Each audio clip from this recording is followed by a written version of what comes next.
Bismillahirrahmanirrahim. Allah'a çok şükürler olsun. Çok değerli ustadlarımız, çok değerli alimlerimiz, değerli ustadım benim, Türkiye'mizden, can vatanımızdan, Hazreti Hüccetülislam vel Müslimin Hacı Şeyh Bayram Dalga Ağa, Türkmen kardeşimizden, Türkmen diyarımızdan değerli ustadım, Molla Fazıl ustadım benim, büyüğüm ve yine Türkiye'mizden değerli ustadım Hacı Şeyh Bayram Ağa'nın büyük abisi Rıza Kulu emmiyle İmam Ali Ağa'nın hareminde bir araya geldik.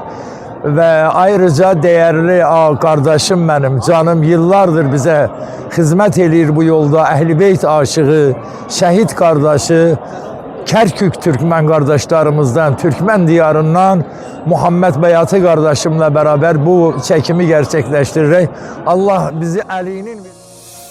Eba Salih ya İmam-ı Zaman, harda olsan da bizleri yad et. Eba Salih ya İmam-ı Zaman, harda olsan da bizleri yad et. Begide sen temkerandasan, Samiradasan bizleri yad et. Ayırmasın. Evladı Ali'nin kapısından ayırmasın. Allah böyle güzel yerlerde Muhammed Ağa, Şeyh Bayram Ağa, Molla Fazıl Ağa, ustadlar böyle güzel yerlerde bir araya gelmeyi Allah nasip eylesin. Kıyamette de biz belezene geləcək yine bir araya. Diyecek ki Allah biz Ali'nin bayrağının altındayıq. Vilayeti Ali ibn Abi Talib hisni femen dehale hisni emine min azabi. Allah bizi o hisnide karar versin. O sarsılmaz galede karar versin inşallah. Bale naudi aliyen mezheral acaib. Seteciduhu avnen leke inde kulli mesaib. Kull hammin ve gammin seyenceli bi'azametike ya Allah ve bi risaletike ya Muhammed ve bi vilayetike ya Ali ya Ali.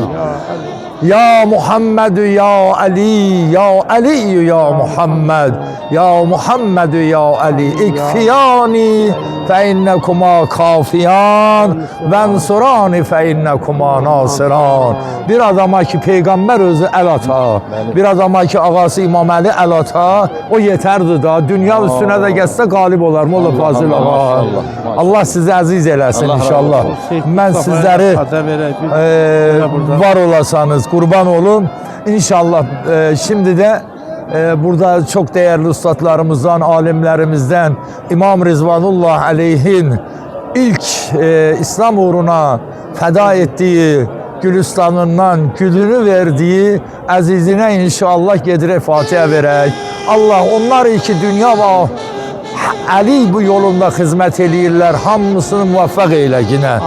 Allah ulemamızı, müştehitlerimizi, taklit mercilerimizi ki bu yolda hizmet eləyirlər. Hamısını muvaffaq eylə yine. İlahi ya Rabbel alemin. İslam düşmanlarını kahru perişan eyle. İslam alemine birlik, beraberlik nasip eyle yine. Allah'ım öz Allahlığın hürmetine ya Rabbel alemin düşmanları zelil eyle. Müslümanların izzetine izzet, şevketine şevket kat yine. Ya Rabbel alemin İslam ordularını, Haçlı ordularına karşı muzaffer eyle yine. Amin. Teşekkür ederim kardeş. Allah sizi...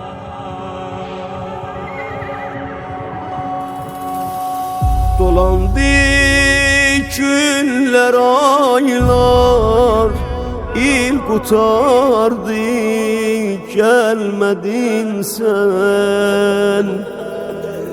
Feragın tir yorgun kalbi yardı gelmedin sen. Kalıpsan hardam ola ey azizi can taham. Hüseyin yası kuruldu sen yasa gel yebne Zehra.